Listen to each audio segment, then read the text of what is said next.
자궁경부 이형성증이란 자궁경부에 HPV 바이러스 감염으로 인해서 조직의 이상 형태로 발생을 해서 결국 진행하게 되면 암까지 가게 되는데요.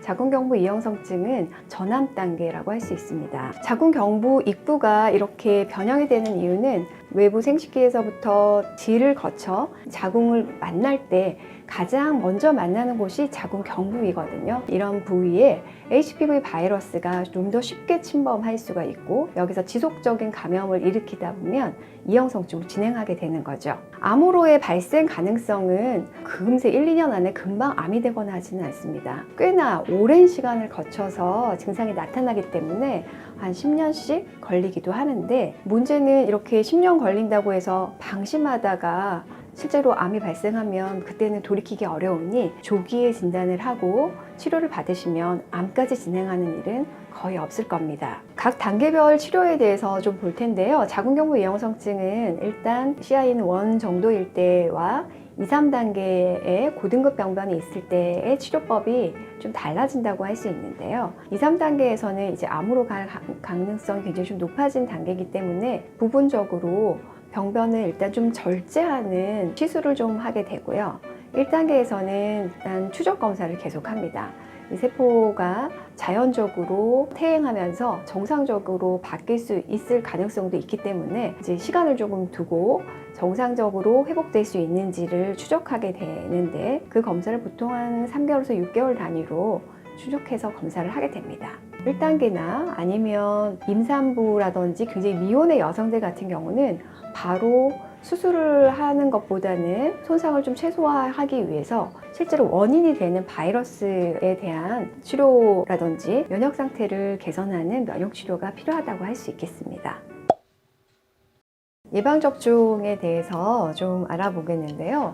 우리가 많이 알려져 있는 게 가다실과 서바릭스가 자궁경부암을 예방하는 대표적인 백신으로 알려져 있습니다. 가다실은 4가와 9가가 있고요. 서바릭스는 2가의 백신인데요. 각각의 특징을 보게 되면 서바릭스는 16번과 18번 고위험군에 대해서 예방하는 효과를 가지고 있고요. 31번, 33번, 45번 이 세 가지에 대해서 교차 예방 효과가 있습니다. 그리고 서바릭스는 50년간 유지가 되기 때문에 항체의 지속 기간이 상당히 좀 길다고 할 수가 있고요. 가다실 국가의 경우는 9가지의 그 유전자형을 예방할 수 있고, 동북아시아나 아시아권에 있는 여성들에게 많이 발생되고 있는 52번과 58번이 여기에는 예방을 할 수 있는 거기 때문에 조금 더 폭넓게 들어간다고 할 수가 있고요. 항체 유지 기간은 30년입니다. 그래서 서바릭스가 무조건 좋다, 가다실 국가가 좋다 이렇게 하는 것보다는 환자 상태에 따라서 이제 가장 좋은 백신을 접종하는 것이 바람직하다고 생각됩니다. 그리고 또 하나,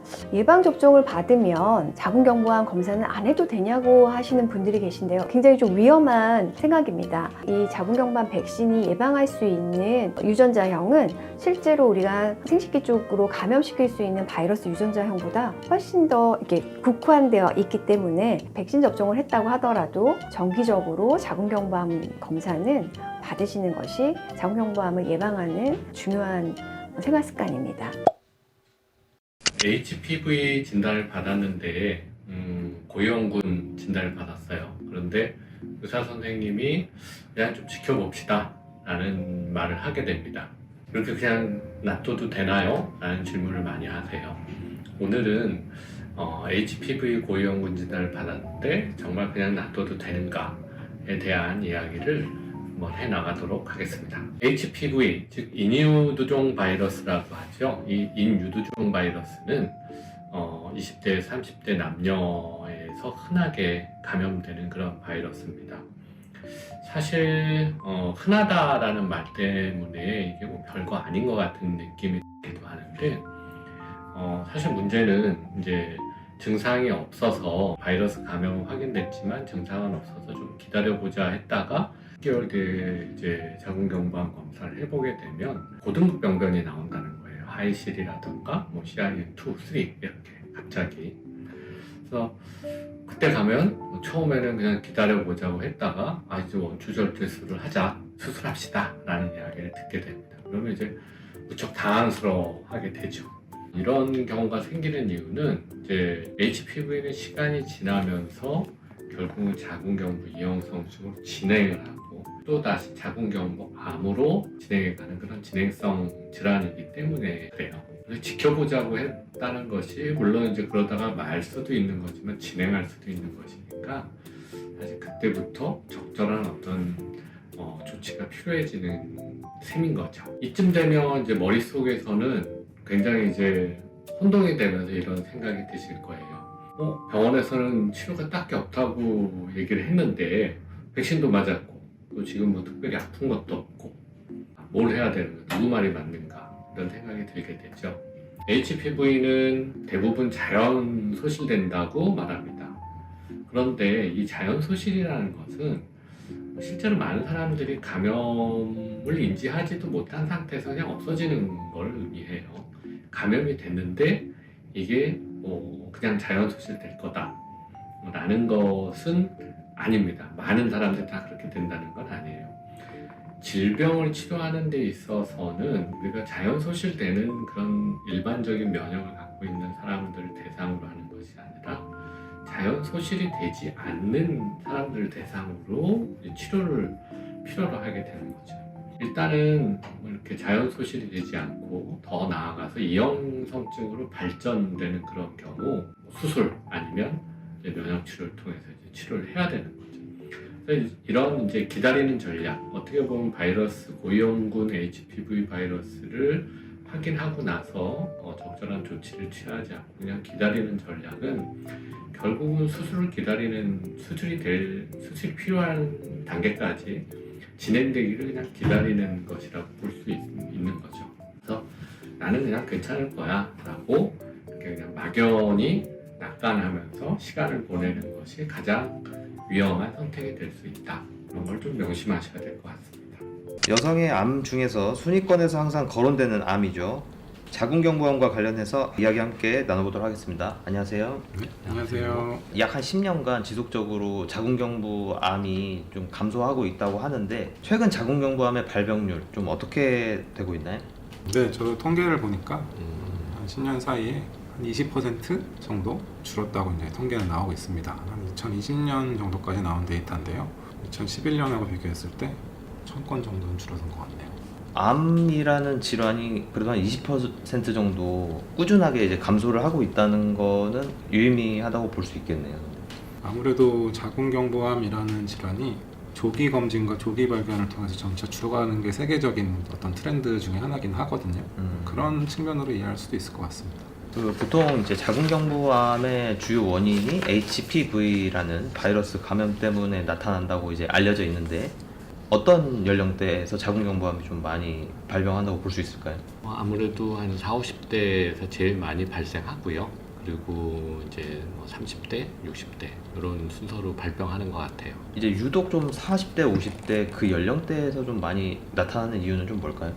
이게 뭐 단기간에 갑자기 암이 되는 게 아니고 암이란 게 어쨌든 세포에 변형이 생겨서 그게 진행이 돼서 암세포의 어떤 확산이 이루어지는 건데 HPV 같은 경우, 자궁경부암 같은 경우에는 정상세포에서 암세포까지 가는데 평균적으로 한 10년 정도 걸린다고 알려져 있어서 이제 20대에 감염됐다 하더라도 그게 바로 암이 되는 경우는 많지 않고 30대, 40대 그 이후 이제 점점 나이가 들수록 더 가능성은 높아지겠죠.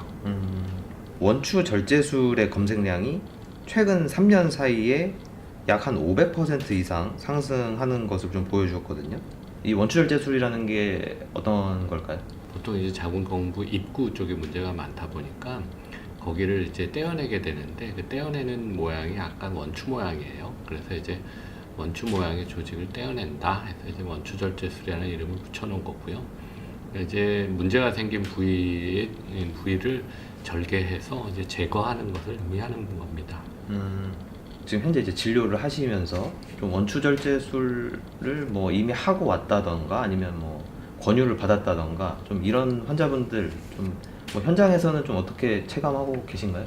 예전에 한 대략 5, 6년 전하고 비교해 봤을 때 수술에 대한 이야기를 하신 분은 많지 않았고 오히려 바이러스가 생겼는데 이형성증이라는 듣도 보도 못한 질환이라고 하던데 어떻게 치료해야 되나요? 병원에서는 치료법이 없다던데 뭐 이런 식으로 오시는 경우가 많았는데 요즘에는 병원에서 수술하라고 하던데요. 아니면 수술을 이미 받았습니다. 또는 뭐 10년 전에 받은 적이 있어요. 라고 얘기하시는 분들도 조금은 더 늘어난 것 같아요. 많이는 아닌 것 같고 체감상으로.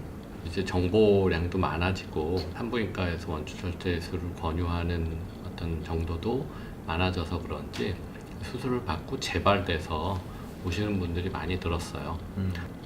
그러면 일반적으로 어떠한 단계일 때 이제 원추절제술을 권유를 좀 특별히 좀 기준 같은 게 좀 있을까요 혹시? 딱 정해진 기준이 있다라고 보기엔 좀 애매한데요. 근데 먼저 아셔야 될 건 이제 자궁경부 암이 있으면 그 전에 이형성증, 자궁경부 이형성증이라는 게 있고 그게 일반적으로 1단계다, 2단계다, 3단계다 이런 식으로 진행이 돼서 암까지 진행되는 거기 때문에 보통은 3단계까지 가면은 수술을 해야 되는 거는 모두가 공감하는 내용이기는 해요. 근데 이제 산부인과 선생님의 경향에 따라서 1단계지만 수술을 해야 되는 뭐 필요성이 있다라고 판단하면 수술을 권유받는 경우도 꽤 있습니다. 뭐 예를 들어서 조직 검사상 뭐 CIN1이라던가 좀 그런 단계일 때도 원추절제술을 좀 꼭 해야 될까요? 그렇진 않아요. 뭐 실제로 경험적으로 보면 3단계 정도 되지 않으면 사실 수술을 그렇게 고려하지 않아도 면역 치료나 이런 다른 비수술적인 방법으로 치료가 잘 됩니다. 그 최근에 이제 글을 하나 봤는데 CIN 1단계인데 이제 원추절제술을 이제 권유를 받았다. 그런데 이제 그 담당 의사 선생님께서 권유를 하신 이유가 그 HPV 16번 바이러스 고위험군에 이제 감염이 되었으니 좀 암으로 이제 진행될 가능성이 높기 때문에 좀 원추절제술을 이제 하는 것이 어떠냐? 바이러스 번호 하나를 이유로 원추절제술을 권유하는 건 좀 과도한 얘기고요. 아마 뭐 다른 이유들과 여러 가지 정황들이 있었을 수 있어요. 환자는 뭐 한 가지만 특정해서 기억을 했다던가 뭐 이랬을 가능성이 있을 것 같고요. 뭐 16번 바이러스이기 때문에 수술을 해야 된다. 단순히 이렇게 얘기했다 그런다면 좀 무리한 거죠. 네. 원추절제술이라는 검색량이 늘어났다는 것도 어떻게 보면 좀 이어지는 내용일 수도 있는데 예전에는 병원에서 수술합시다 그러면 네 하고 수술을 했거든요. 근데 요즘에는 생각 좀 해보겠습니다 하는 환자분들이 점점 많아지는 것 같아요. 그래서 일단 그걸 뭔지 찾아본 다음에 아 이거는 해야 될까 말아야 될까 고민을 한참 하다가 하시는 분도 있고 안 하시는 분도 있고 그러다 보니까 검색량이 늘어난 것도 있을 것 같아요. 원추절제술을 하지 않고 다르게 이렇게 대응할 수 있는 방법 좀 그런 건 뭐 어떤 것들이 있을까요? 일단 원추절제술을 하지 않고 이제 비술적인 방법으로 첫 번째로 할 수 있는 것은 이제 그런 면역 치료를 이제 시작하는 거죠. 근데 그게 뭐 단시간 내에 면역이 뭐 하루 만에 돌아오거나 그러진 않다 보니 근데 그 기간을 잘 견디는 분들도 계시고 또 못 견디는 분들도 계세요. 그러다 보니까 너무 불안감이 심하다던가 그러면 수술과 병행을 권유하기도 해요. 그래요. 네. 보통 이제 환자분들이 오시면 뭐 1단계입니다 이렇게 진단을 받고 오시는 경우들이 많습니다. 그러면 이제 제일 많이 걱정하시는 게 다음번 3개월 뒤에 검사하는데 그때 2단계 되면 어떡해요? 그죠. 다음에 3단계 되면 어떡해요? 이제 급격한 어떤 악화를 굉장히 걱정하시고 그 결과물이 이제 암이다 보니까 그런 것들의 걱정이 이해가 안 가는 건 아닌데 아까도 말씀드렸지만 정상에서 암까지 가는데 이제 평균적으로 한 10년 정도의 시간이 걸리기 때문에 다급하게 결정하실 필요는 없을 것 같아요. 그 자궁경부 이형성증에 감염되었을 때도 자연 회복으로도 또 많이 된다고 하더라고요. 근데 뭐 혹시 그 대략 뭐 그런 게 좀 어느 정도 수치가 좀 있을까요? 자연 회복되는 수치는 높죠. 근데 오해하지 말아야 될 건 뭐냐면 우리가 치료의 대상으로 하는 것은 그런 정상적인 면역을 갖춰서 자연 소실이 되는 사람들을 대상으로 얘기하는 게 아니거든요. 발병률은 낮지만 이제 한번 발병이 돼서 안 낫는 사람들을 대상으로 해서 조사해 보면 이런 사람들은 또 자연 치유가 안 되는 거예요. 잘. 그러니까 계속 재발하는 환자한테는 놔두면 없어져요 라고 얘기하기도 하고 또 어떨 때는 아까 말했듯이 16번 하나 걸렸는데 고위험이니까 무조건 큰일 난다, 수술해야 된다 또 얘기하기도 합니다. 그러니까 이게 모순적이에요. 그냥 놔두면 없어질 만한 건데 예방 백신을 맞게 하는 것도 웃긴 거죠. 따지고 보면. 그죠. 네, 그러니까 우리가 무엇을 대상으로 얘기하느냐가 중요해요. 그러니까 자연적으로 면역을 갖추고 있는 사람들, 적당히 그냥 건강한 사람들은 잘 소실이 될 겁니다. 그러니까 너무 걱정할 건 없어요. 근데 그런 게 약해져 있고 뭔가 문제가 생긴 사람들이 안 낫고 오래 가는 거니까, 내가 감염이 1년 전에 확인이 됐는데 1년 뒤에 검사하니까 그대로 있고 아직 진행은 안 했지만 안 없어졌다.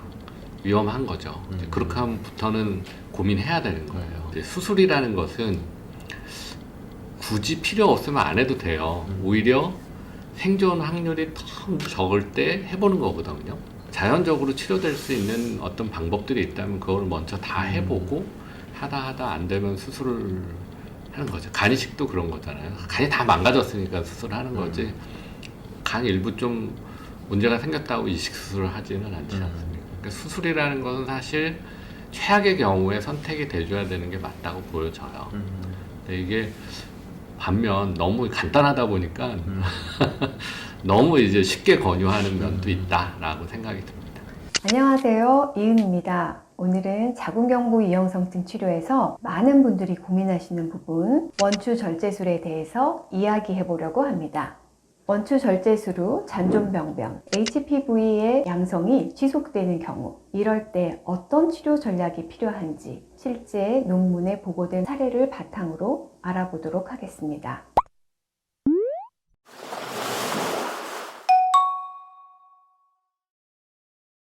재발이 되는 원추절제술의 재발률에 있어서 제일 중요한 게 잔존병변이에요. 잔존병변이 남으면 그거는 거의 대부분 재발해요. 병변이 남아있는 경우 다시 한번 수술하자 라고 이야기가 됩니다.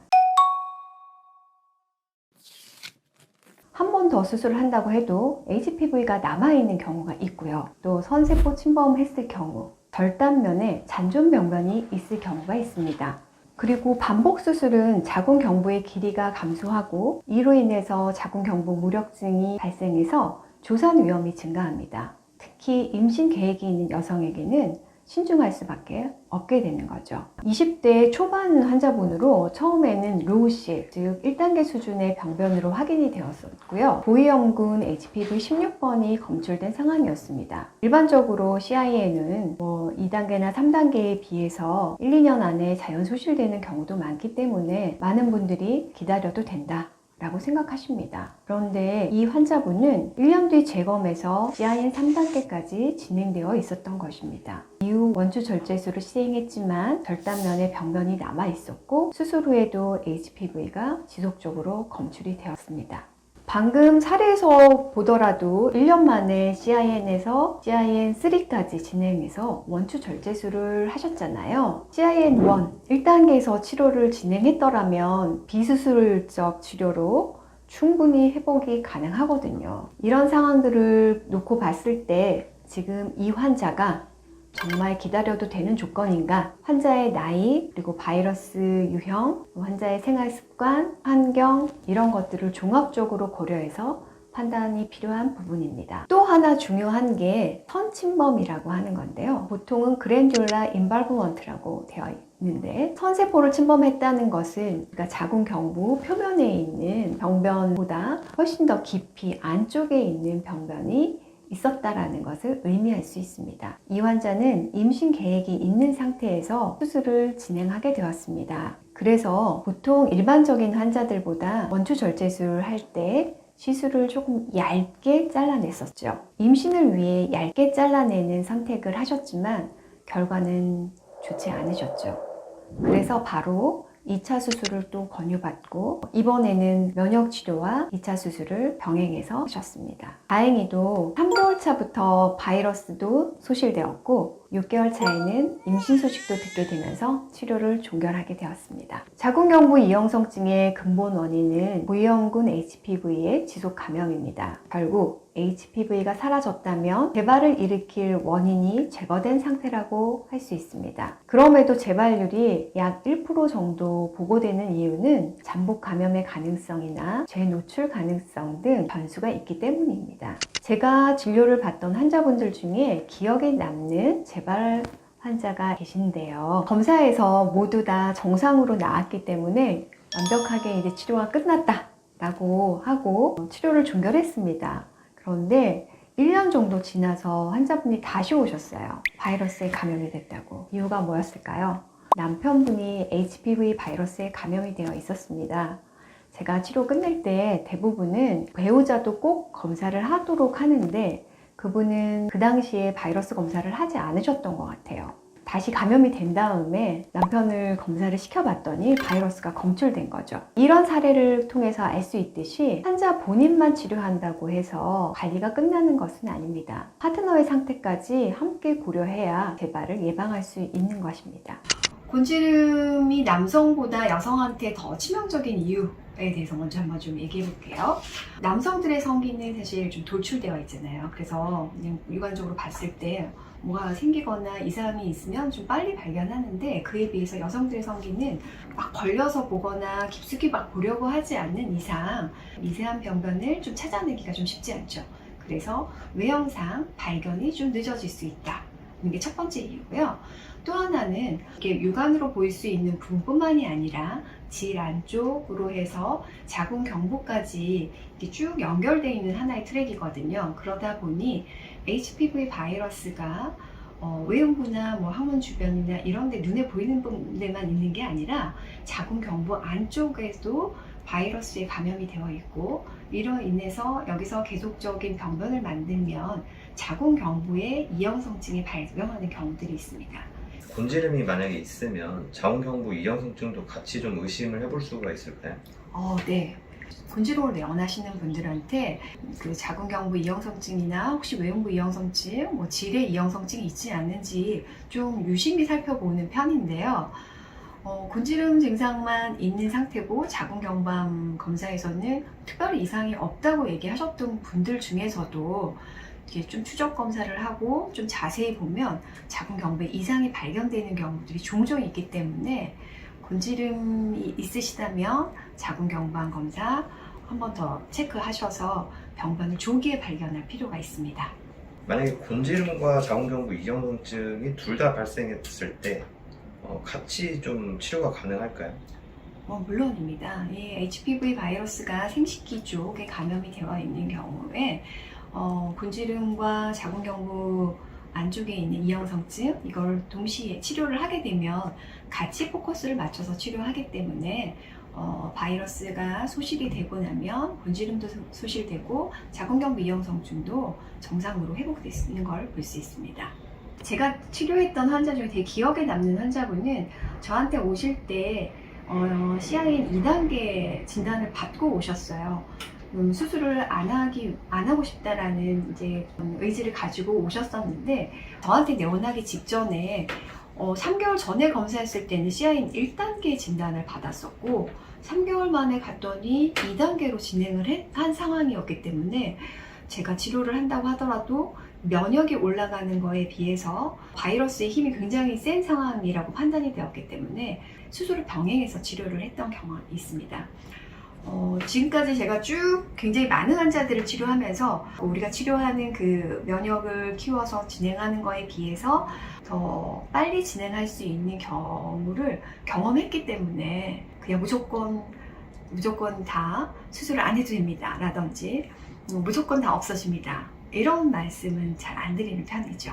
그래서 그 환자분은 수술이랑 같이 병행을 해서 최종적으로는 어떻게 되셨나요? 최종적으로는 다 완벽하게 바이러스 모두 다 소실이 되셨고 괜찮아지셨습니다. 간혹 그 유튜브 댓글에 CIN 1단계에서도 원추절제술을 권유를 받았다. 근데 이거를 진행을 해야 되냐 약간 이런 질문들도 있으시거든요.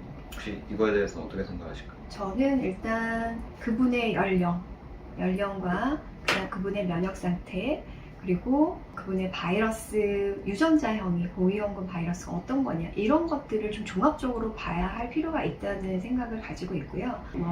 16번 바이러스가 지속적으로 벌써 감염돼서 굉장히 오랫동안 있었다든지 이런 경우 아니면 1단계에서 원추절제술 얘기가 나오는 건 조금 과하다라는 생각을 가지고 있습니다. 자궁경부암 또 그 자궁경부암 전 단계 그 질환을 좀 주로 진료를 하신다고 들었거든요. 그러면은 이게 자궁경부암을 치료를 하는 건가요? 아니요, 자궁경부암이 되기 전 단계인 전암 단계죠. 자궁경부 이형성증을 치료하고 있습니다. 그래도 이게 뭔가 암이라고 하면 사실 좀 굉장히 무겁고 좀 치료가 잘 안 될 것 같고 그런데 만약에 어느 정도 좀 기간을 치료를 하고 실제로 완전하게 좀 회복이 되는 건 네, 저 같은 경우는 3개월 단위로 치료를 하고 검사를 한번 확인을 합니다. 그래서 빠르게 치료되시는 분들은 3개월 만에도 자궁경부 이형성증이 좋아지고 바이러스 사라지는 경우도 있고요. 보통 한 6개월 정도에서 경과가 좀 좋아진 호전되는 걸 볼 수 있습니다. 최근에 오셨던 분인데 이제 20대 초반의 여성분이세요. 엄마랑 같이 오셨던 분인데 이분은 자궁경부 이형성증 1단계여서 고주파 시술을 일단 먼저 받으셨어요.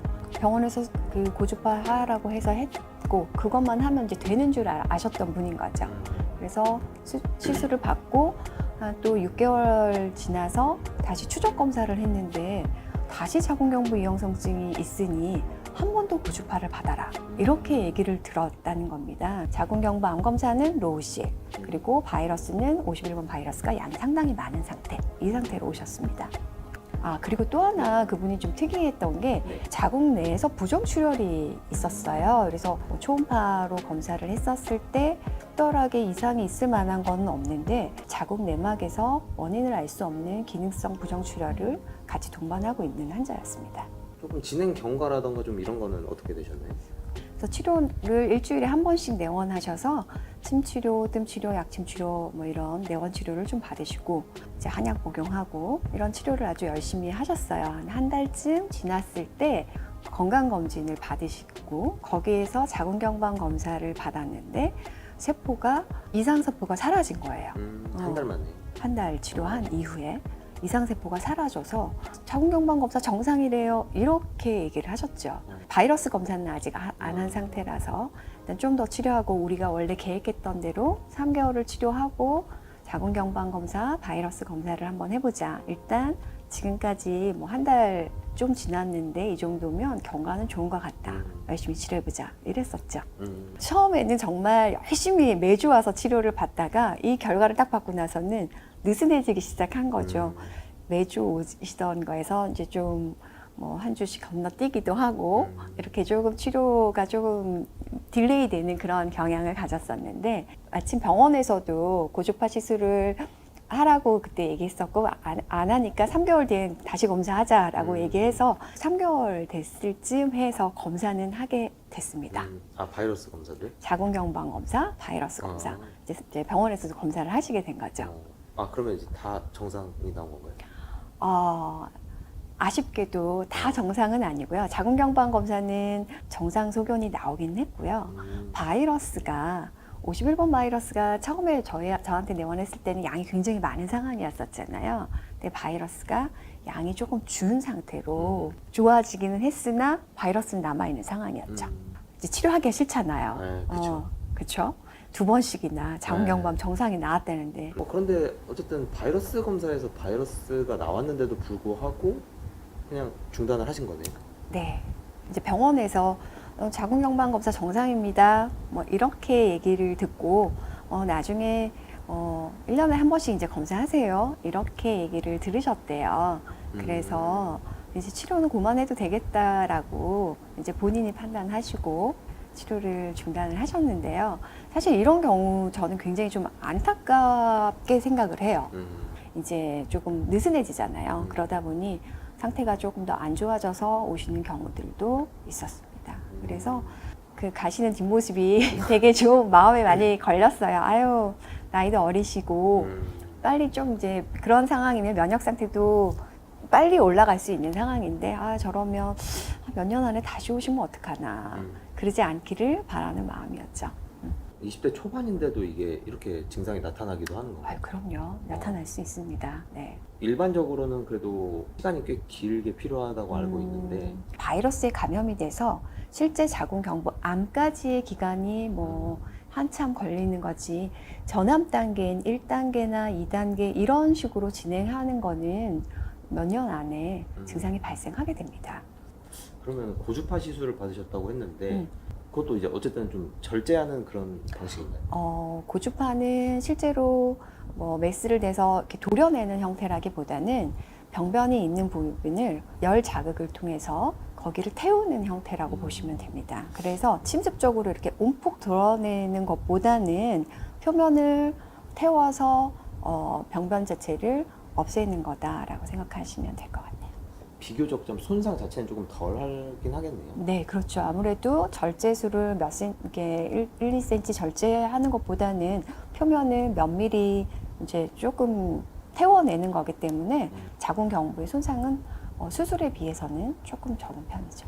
근데 이제 그럼에도 불구하고 고주파 시술을 진행을 하셨는데 또다시 이제 재발을 그렇죠. 네, 사실 고주파 치료라고 하는 것 자체가 이형성증의 근본적인 치료는 사실 되기는 조금 어려워요. 병변을 일단 제거한다라는 것에 포커스가 일단 맞춰져 있고 운이 좋아서 면역 상태도 좋고 그래서 만약에 그렇다면 바이러스도 없어지고 병변도 사라지고 이렇게 될 수도 있지만 그것보다는 아무래도 근본적인 치료가 아니다 보니 이분의 케이스에서도 마찬가지로 얼마 안 돼서 다시 이형성증이 재발이 된 상황이었고 그러니 병원에서는 고주파를 한 번 더 해야 되겠다 이렇게 얘기를 하셨던 거죠. 방금 말씀 중에 이제 근본적인 치료라고 말씀을 해주셨는데 또 근본적인 치료라는 게 좀 어떤 말씀이실까요? 근본적인 치료라고 하면 일단 이 자궁경부 이형성증, 자궁경부암의 원인이 되는 바이러스가 사라지는 거라고 생각해요. 바이러스가 없어지고 그래야 재발할 가능성이 낮아지는 거죠. 병변을 제거만 했다고 하더라도 바이러스가 있으면 얘가 다시 또 증상을 만들고 또 증상을 만들고 계속 반복된다라고 생각됩니다.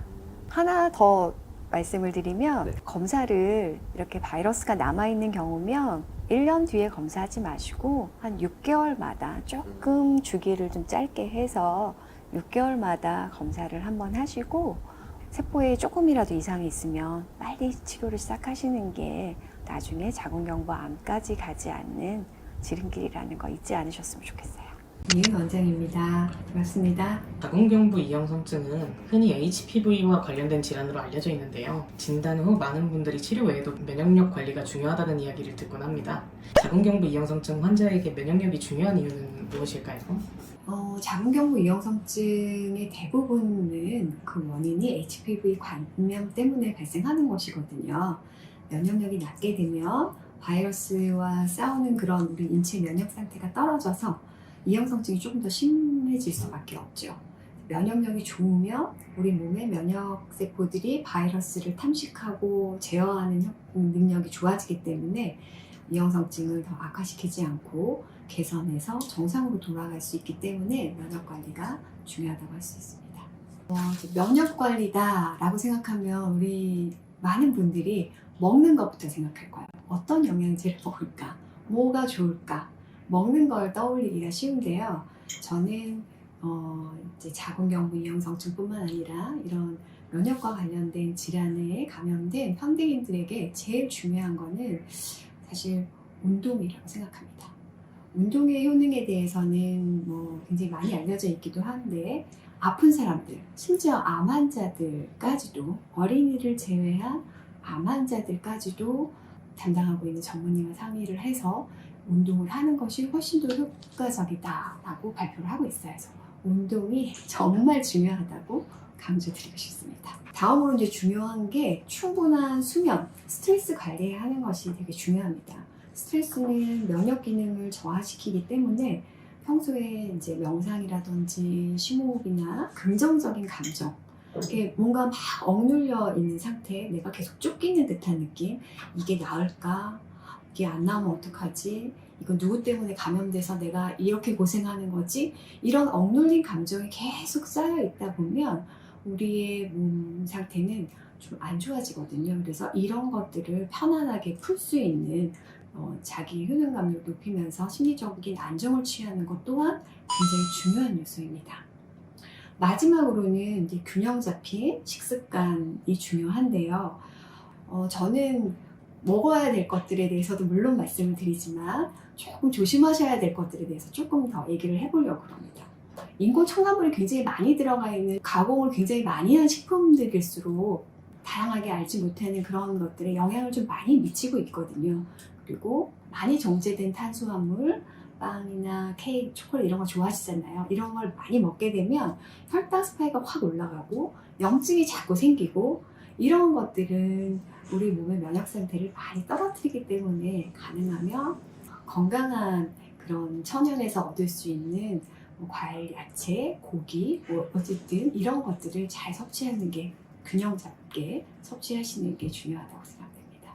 자궁경부암의 가장 큰 특징은 아주 천천히 진행되는 암이라는 점입니다. HPV라고 하는 바이러스에 감염이 되고 그 다음에 일정 단계를 지나게 되면 암이 형성되기까지 보통 5년에서 10년 정도 걸리는 것으로 알려져 있습니다. 그래서 보통 조기 발견하면 완치율이 매우 높습니다. 하지만 병이 진행되어 인근 조직 또는 다른 장기로 퍼지게 되면 20% 미만으로 급감합니다. 자궁경부암은 생각보다 분명한 신호를 보내는 경우가 많습니다. 특히 다음 증상은 절대 그냥 넘기면 안 됩니다. 첫째, 성관계 후 출혈입니다. 이 증상은 자궁경부 표면이 약해지거나 종양이 자극을 받을 때 나타나는 신호일 수 있기 때문에 반복된다면 반드시 정밀검사가 필요합니다. 두 번째는 생리와는 무관하게 나타나는 출혈입니다. 생리와 관계없는 중간 출혈, 갈색 분비물, 폐경 후 출혈 역시 자궁경부암에서 나타날 수 있는 중요한 경고 신호입니다. 세 번째는 질 분비물의 변화입니다. 평소와 다른 분비물의 증가, 악취, 색의 변화도 염증이 아닌 종양성 변화의 신호일 수 있습니다. 네 번째, 성관계 중 통증. 성관계 중 느껴지는 통증 역시 초기 자궁경부 병변에서 나타날 수 있는 증상 중 하나입니다. 다섯 번째, 골반통, 허리 통증, 꼬리뼈의 통증. 종양이 주변 신경과 조직을 압박하면서 통증이 나타날 수 있습니다. 여섯 번째로는 다리 부종이 있어요. 림프순환이 막히면 다리, 종아리 쪽에 한쪽 또는 양쪽 다리가 붓는 증상이 나타나기도 합니다. 일곱 번째는 식욕이 저하되거나 체중이 감소하고 만성적인 피로감 같은 전신적인 증상이 동반되기도 합니다. 이러한 자궁경부암 증상을 빨리 캐치하는 것이 굉장히 중요한 이유가 있습니다. 대부분의 국가에서는 자궁경부암 검사에서 이상세포가 발견되더라도 곧바로 치료를 시작하기보다는 단계별 관찰 중심 전략을 먼저 적용합니다. 특히 CIN1 저등급 이형성증의 경우에는 자연 소실률이 높다고 판단해서 6개월에서 12개월 후 재검을 권장합니다. 그 다음 단계인 CIN2에서는 환자의 나이, 또 앞으로의 임신 계획, 병변의 범위에 따라 수술을 권유하기도 하고 관찰과 추적 검사로 관리하기도 합니다. 그리고 자궁경부암의 전 단계로 분류되는 CIN3에서는 대부분 국가에서 원추절제술이나 자궁적출술과 같은 치료가 권고 대상입니다. 하지만 이러한 시스템에는 명확한 한계가 있는데요. 병변 제거 이후 재발관리 프로토콜을 거의 포함하지 않습니다. 결국 재발하면 다시 수술하라는 반복되는 구조가 많습니다. 이 과정이 반복되면 자궁경부의 길이가 점점 짧아지고 그러다 보면 조산의 위험성, 유산의 위험, 임신 합병증 위험까지 함께 증가할 수 있습니다. 25년 동안 HPV, 사마귀, 곤지름, 특히 자궁경부 이형성증을 연구하고 치료해 보셨다고 들었는데요. 한의사로서 HPV 치료에 집중하게 된 계기가 무엇인가요? 사실 이 한의학에는 그 외과가 좀 약하잖아요. 제가 이제 피부과를 전공하고 피부질환 치료를 하다 보니 사마귀 질환 환자가 우연히 많이 오시게 됐고 또 치료가 잘 되었고 그러다 보니까 HPV라고 하는 이런 바이러스 질환을 전문으로 치료하게 된 것 같아요. 그렇게 해서 치료하다 보니까 저희 학회 교육자료집에도 나오는 담소음탕이라던가 이뮤온 치료 이런 것들을 만들게 됐죠. 한의학에서는 HPV 치료를 어떻게 접근하나요? 서양의학과 어떤 차이가 있는지 한번 말씀해 주실 수 있나요? 이제 HPV는 바이러스 질환이잖아요. 그러니까 이제 바이러스를 직접적으로 타겟할 수 있는 그런 약을 만드는 것이 어떻게 보면 서양의학적 관점일 것 같아요.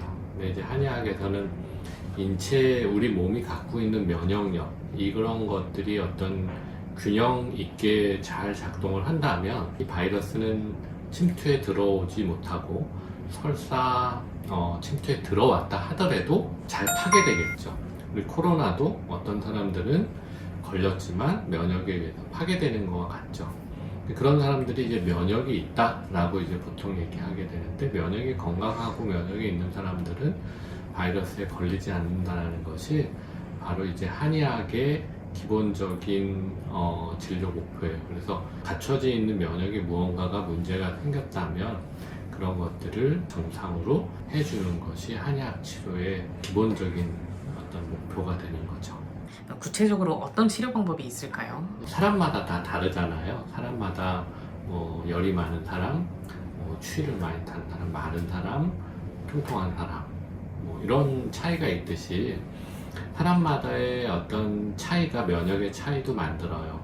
그럼 이제 그런 사람마다의 차이는 어떻게 그걸 파악해야 될 것인가, 이런 것들이 이제 중요해지는데, 그게 바로 체질입니다. 체질적인 요소들을 봐서 이 사람이 열이 많다, 아니면 냉이 많다, 뭐 이런 것들, 습이 많다, 건조함이 있다, 이런 것들에 대한 판단에 따라서 약제를 구성하게 되는 거죠. 국소적인 면역 치료를 하기 위한 약침 치료, 뭐 뜸 치료, 이런 것들을 통해서 이제 병변 부위에 면역 반응들이 잘 유도되도록 하는 그런 치료를 하게 됩니다. 보통 치료 기간이나 결과는 어떻게 되나요? 대략적으로 이제 이뮨 치료를 통해서 면역이 형성될 때 뭐 예를 들어 사막이나 곤지름 이런 조직들이 금방 없어지는 분들이 있습니다. 그런 분들을 이제 한 6년 정도 추적을 합니다. 재발률 조사를 위해서 이제 추적하게 되는 건데, 조사를 해서 통계를 내보면 보통 재발률 조사의 결과가 한 1.2% 정도 그렇게 이제 재발되는 걸로 통계가 나오더라고요. 굉장히 낮죠. 조기에 종료를 할 수도 있지만 대체적으로는 6개월 정도 수령한다 생각하시고 이제 진단에 따라서 잘 따라주시면 좋을 것 같습니다. HPV 질환 관련해서 검색을 하다 보시면 면역치료라는 단어를 좀 접하실 기회가 있을 거라고 생각이 돼요. 이게 뭔가 싶은 궁금증을 유발하기도 하는 그런 단어입니다. 일단 HPV 질환들의 특징이 바이러스 자체가 피부를 이렇게 변형을 시켜서 이상하게 만든 결과물들이거든요. 곤지름도 그렇고, 이형성증도 그렇고, 사마귀도 그렇고, 피부 점막 조직이 변형이 된 건데, 그 원인 자체가 HPV라는 바이러스다 보니까 변형된 조직만 이제 보통 제거하는 치료를 비뇨기과나 산부인과나 피부과에서 받게 되는데요. 재발이 잘 된다는 데 큰 문제가 있습니다. 그래서 근본적으로 해결을 하려면 원인 바이러스가 없어지는 게 중요한데, 그 원인 바이러스를 없애기 위한 치료약이 현재까지는 통용되는 게 없죠. 그러다 보니까 유일한 해결책이 내 몸이 갖고 있는 면역세포들이 가서 바이러스를 쉽게 말하면 잡아먹는 거죠. 없앨 수 있게, 스스로 소멸시킬 수 있게, 그렇게 면역 기능을 도와주는 치료가 면역치료라고 할 수 있겠습니다. 어떤 원리인 거냐? 잘 이해가 안 된다. 상상이 안 된다. 기간은 얼마나 걸리냐?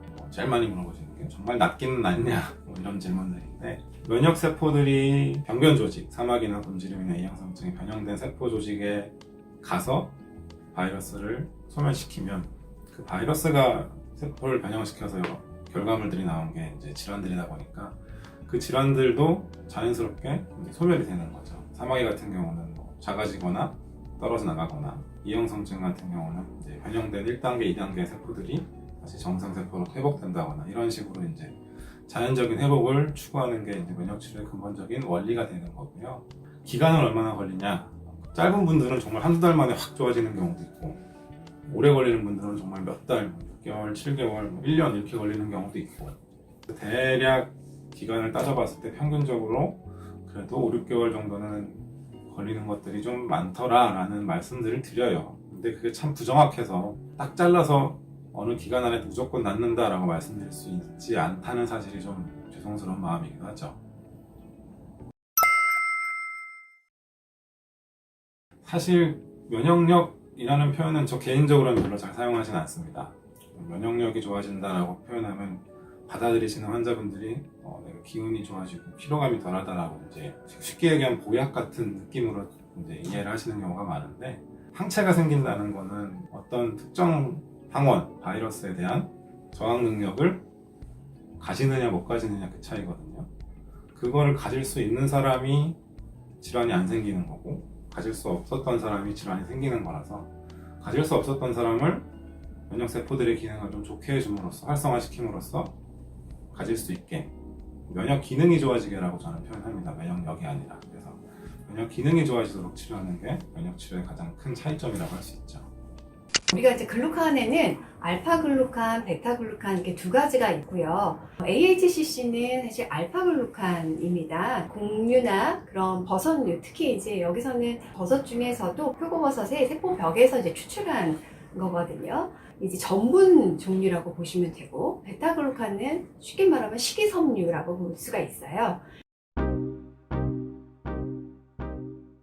최근 들어서 HPV의 치료약인 것처럼 홍보를 되게 많이 하더라고요. 도대체 이게 어디서 이런 것들이 나왔을까 하고 좀 자료를 찾아봤는데요. 2년 동안 고위험군 HPV 바이러스가 사라지지 않고 계속 지속적으로 감염이 되어 있는 상태였고, 바로 직전에 검사했을 때도 바이러스가 사라지지 않은 그런 상태에서 3g과 1g을 각각 공복에서 복용을 하게 했고요. 그 6명 중에서 4명이 이 시험에서 바이러스가 음성을 억제된 걸로 나왔고요. 1g씩 투여한 그 그룹에서는 총 9명이 끝까지 동참을 했고, 그 중에서 5명이 바이러스가 음성으로 나왔고 더 발생하지 않고 HPV가 제거됐다, 이렇게 이야기를 하고 있죠. 특히 임상시험에 있어서 아쉬운 점은 너무나 케이스가 적은 거죠. 사실 10명씩. 그리고 중간에 다 아직 탈락한 사람들도 사실 좀 많고, 그런 위약 대조군이 없는 그런 점이 조금 아쉬운 것 같아요. 이 정도의 실험 논문은 사실 많아서 이것만 가지고 되게 효과적이다라고 얘기하기는 조금 아쉬운 면이 있는데, 후속적인 연구를 더 한다고 하니까 좀 기다려 보도록 하죠. 네. 베타글루칸은 사실 현대인에 있어서 알파글루칸도 마찬가지겠지만 식이섬유라든지 이런 것들이 굉장히 부족하기 때문에 비만도 지금 굉장히 많고, 이런 것들을 조절하기 위한 보조적인 역할로는 사실은 굉장히 추천드릴만 해요. 그렇지만 이것 자체가 면역력이 굉장히 막 좋은 것처럼 나오는 거는 그거는 조금 베타글루칸이 실제로 흡수되는 과정을 보게 되면 대부분 음식들은 위산에 의해서 소화가 되잖아요. 근데 이 베타글루칸은 위산에 소화가 되지 않고 이게 장까지 내려가요. 그래서 그 장에 있는 히어스 패치라고 하는 곳이 있는데요. 여기 이제 면역세포들이 많이 좀 모여있고 감시하고 있는 세포들이 있는 곳인데, 베타글루칸이 실제로 장까지 가서 장 주변에 모여있는 많은 면역세포들을 뭔가 자극하는 역할을 하는 걸로 이렇게 이해하시면 될 것 같습니다. 따지고 보면은 베타글루칸이나 알파글루칸 모두 다 그렇게 막 대단한 거는 사실 아니에요. 임상에서 막 널리 약으로 쓰이는 정도는 아니니까 그 부분에 대해서는 우리 구독자들이 조금 더 신중하게 판단하실 필요가 있을 것 같아요. 식품으로 드시는 게 너무 어려워서 이걸 선택하시면, 그러니까 회사들도 굉장히 많으니까 회사를 좀 알아보시고 쓰시는 게 좋겠고요. 사실은 알파글루칸이든 베타글루칸이든 이걸 많이 먹겠다, 내가 좀 흡수하겠다 싶으면 표고버섯을 하루에 몇 개씩만 매일 먹는다면 맛있잖아요. 맛도 있고 건강도 챙기고 더 좋을 것 같아요.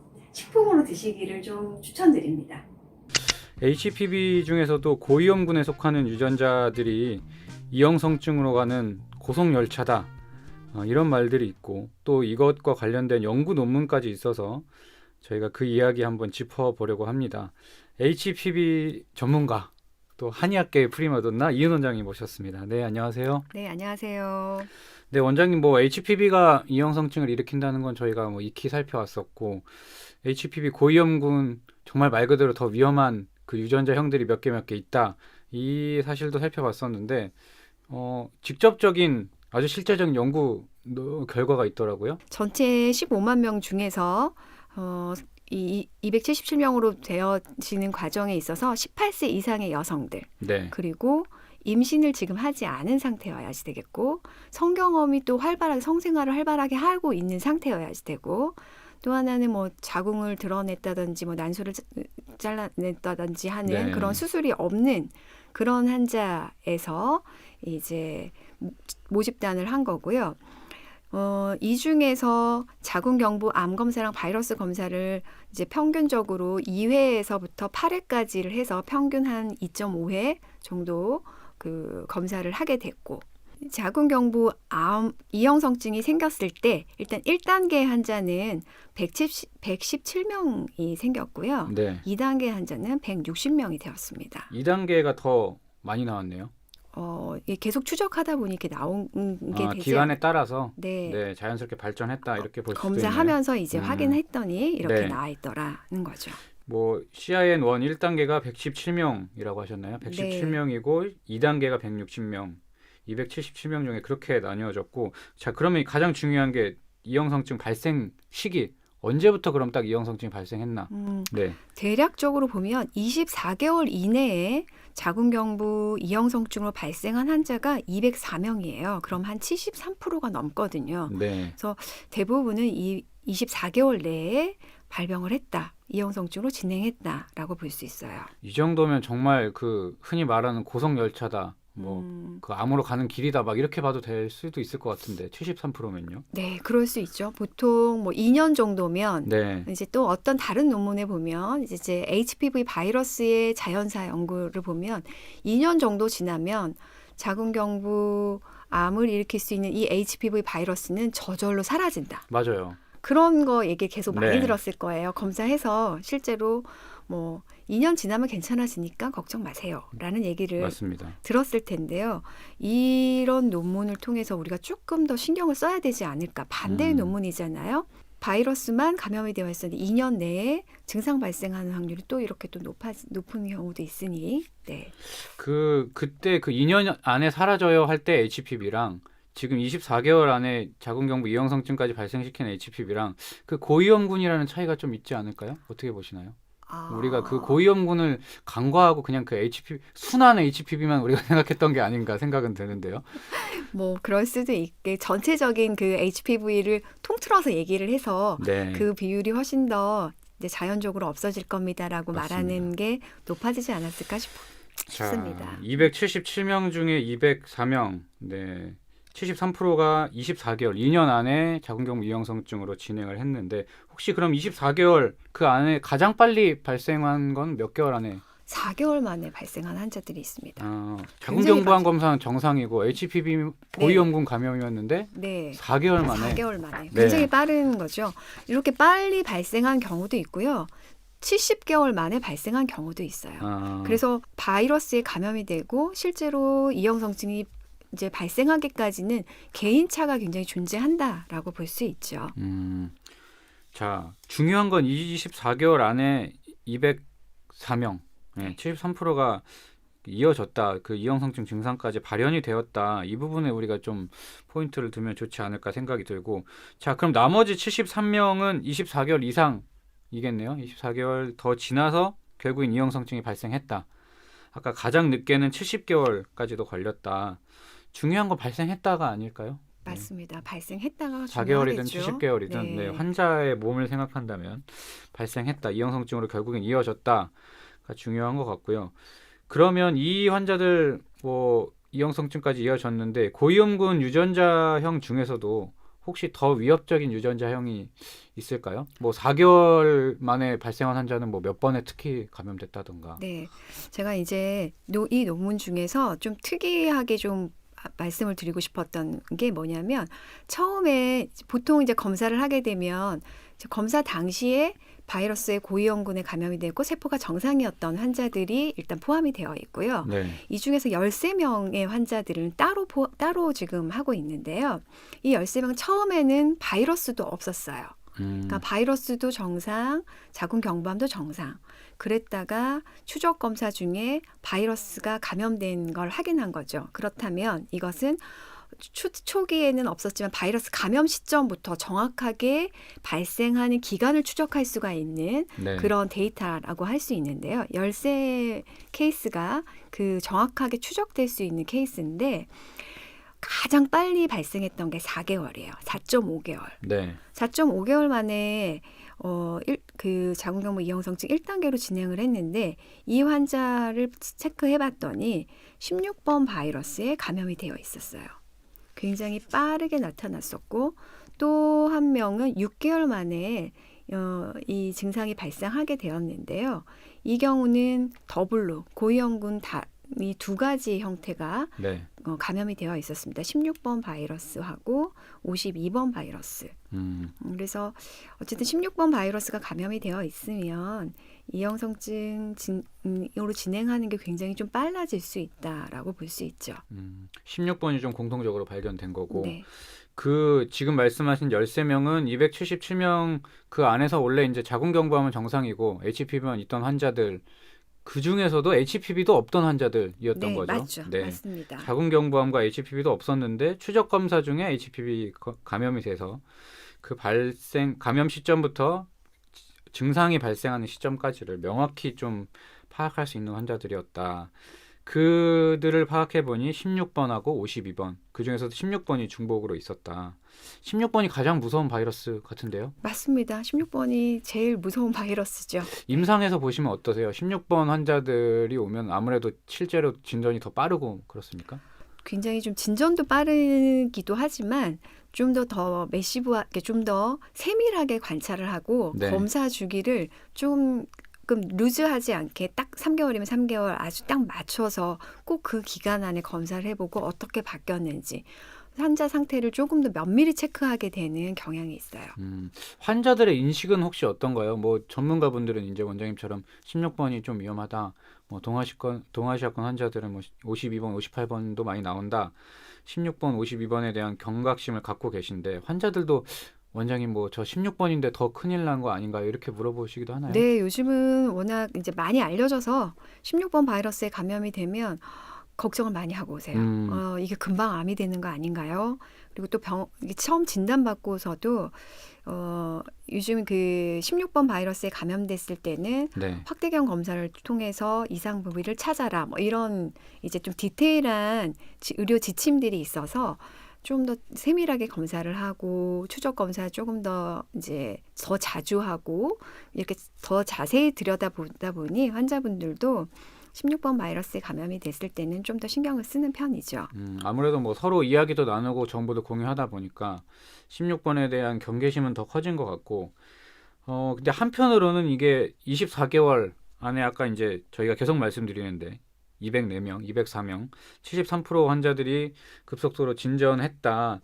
근데 또 어떤 사람들은 24개월이라는 시간을 뭐 곧장 감염된다, 아니 곧장 암으로 된다 이렇게까지 생각은 또 안 하는 것 같아요. 2년이면 또 긴 시간이라고 생각할 수도 있을 것 같은데 HPV 고위험군 감염됐더라도 그러면 금방 암이 될 것처럼 걱정을 해야 되는지 민감하게 굴어야 되는지 환자들 입장에선 조금 그 균형점을 찾기가 어려울 것 같기도 한데요. 맞아요. 24개월이라는 어쨌든 대략적인 한 2년간의 시간이 있다 보니 이 시간을 굉장히 길게 느끼는 환자들도 있고 이 시간이 너무 짧아서 금방 뭐가 될 것처럼 느끼는 환자들도 있어요.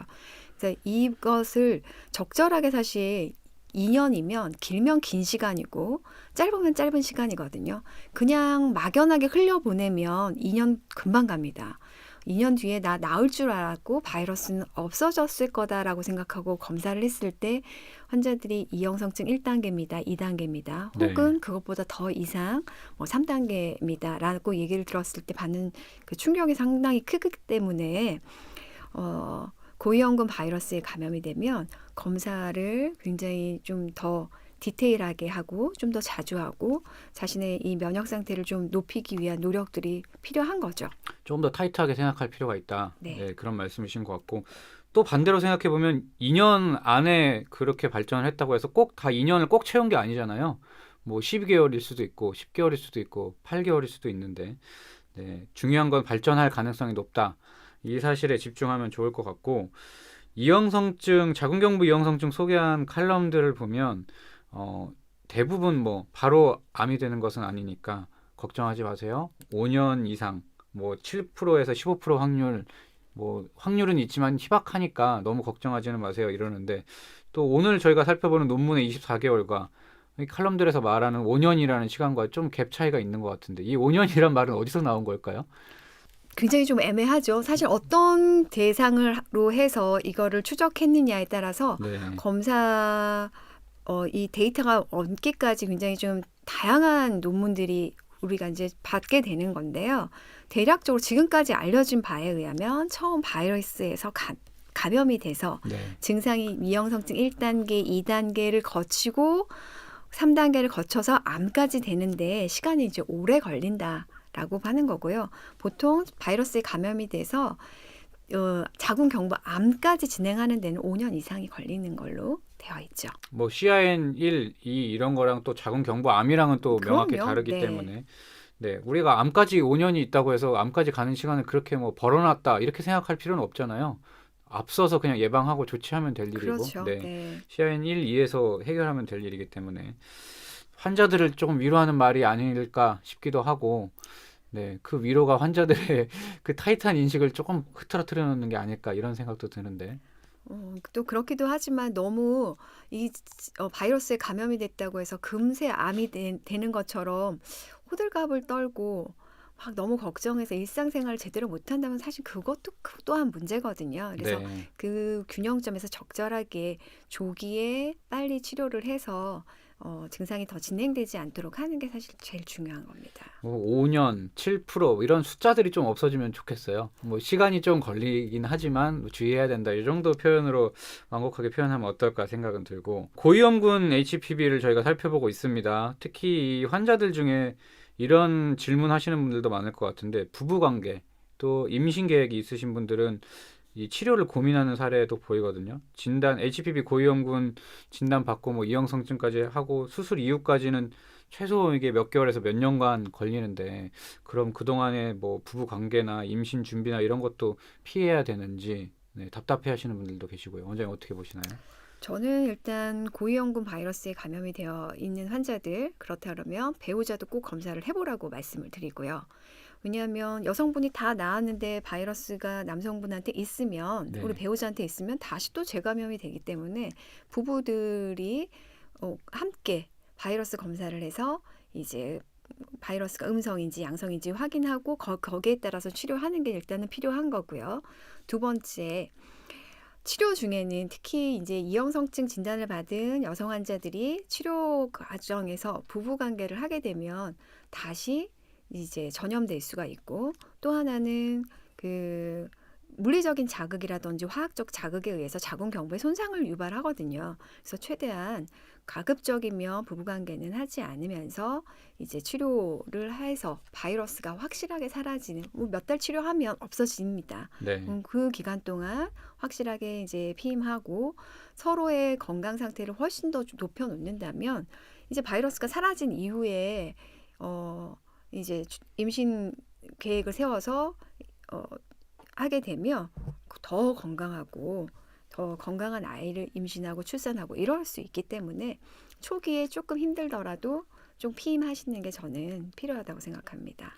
이게 몇 개월 보니까 사례 보니까 6개월에서 뭐 한 1년 걸리는 이형성증 치료 사례를 보니까 그런 환자들이 되게 많던데, 또 몇 년이라는 게 과장된 것 같기도 해요. 몇 년 동안 관계를 못 해야 되나요? 뭐 평생, 그렇죠. 네, 평생 못 해야 되나요? 이런 말들이 돌면서 네, 최소한 네. 3개월은 일단 치료를 해야 되니까 3개월 치료하고 검사해서 3개월 만에 좋아지시고 바이러스가 사라지면 이제는 괜찮잖아요. 그래서 주기에 맞춰서 검사하고 그 검사 결과에 따라서 이런 것들을 계획하시면 될 것 같습니다. 네, 그렇게 또 심각하게 몇 년간이라고 좌절하고 앞서서 절망하실 필요는 없겠다, 이런 말씀 드릴 수 있을 것 같고요. 저희 오늘 HPV 고위험군 이형성증으로 발생하기까지 기간, 연구 결과의 연구 논문에 따른 실제적인 자료들을 짚어봤습니다.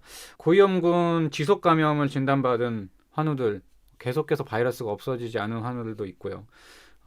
그런 환우들에게 원장님께서 전하고 싶으신 말 있다면 마지막으로 전해주시고, 또 오늘 논문의 결론적인 결론도 한번 맺어주시면 좋을 것 같아요. 더불어서. 네, HPV 고위험군에 지속적으로 감염이 된 환자들, 이거 어떻게 해야 되나 사실 걱정을 많이 하실 텐데요. 고위험군의 지속적인, 지금 여기서도 얘기했지만 지속적 감염이 상당히 중요한 부분입니다. 지속적으로 감염이 됐을 때 이게 일회성으로 감염돼서 저절로 빨리 사라졌으면 괜찮지만 지속적으로 쭉 몇 년 동안 감염이 된 상황이 되면 이제 이형성증으로 진행하고 자궁경부암으로 진행할 수 있기 때문에 지속적인 감염은 어떻게 해서든지 우리가 끊고 가야지 되거든요. 그래서 이 바이러스가 소실될 수 있도록 노력해야 된다라는 거 분명히 좀 말씀드리고, 또 하나 제가 당부드리고 싶은 말은 바이러스에 감염이 됐다고 금방 암이 되는 건 아니에요.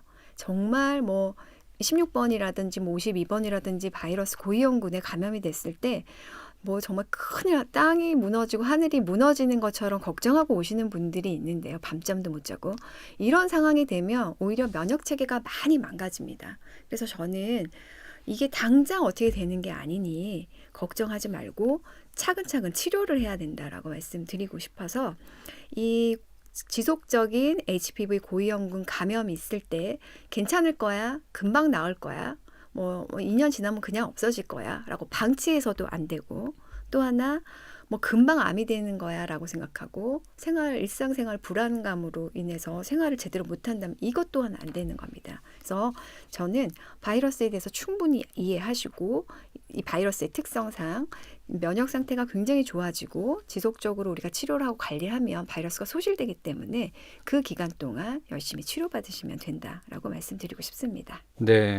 그리고 또 하나, 이 논문의 그 결론 부분을 좀 말씀을 드리게 되면, 논문에서는 왠지 이형성증이 빨리 발생하니까 조심해라 이런 결론이 나왔을 것 같은데 아닌가요? 꼭 그렇지는 않고요. 이 논문의 결론은 보통 논문에 그런 데서는 뭐 해라 말아라 이런 식으로 의학 논문은 네. 나타나지 않으니까 그 논문 결론을 이제 그대로 읽어드리면, HPV 16, 52, 58, 33번은 대부분이 지속적인 감염 후 24개월 이내에 자궁경부 이형성증 발생 그룹에서 가장 널리 퍼진 고위험인 유두종 바이러스 유형입니다. 라는 게 이 논문의 결론이에요. 그러니까 결국은 16번을 포함해서 52, 58, 33번 이 유형들이 24개월 내에 자궁경부 이형성증으로 진행할 가능성이 네. 높다라는 걸 알려준 논문인 거죠. 그 네 가지 유전자형에 특히 더 주의해야 되겠고, 네. 우리가 그 고위험군에 감염된 상황이라면 이형성증을 당연히 염두하면서 좀 속히 치료의 길로 들어서는 게 좋겠다. 이런 결론을 보디가드가 한번 이 논문을 벗삼아서 한번 내보겠습니다. 네, 오늘 HPV 고위험군과 자궁경부 이형성증 이야기 논문을 통해서 한번 살펴봤습니다. 네, 좋은 말씀 전해주신 한의학계의 프리마돈나 HPV 전문가 이은 원장님이셨습니다. 감사합니다. 감사합니다. 네, 들어주셔서 고맙습니다. 보디가드 여러분의 건강을 지킵니다.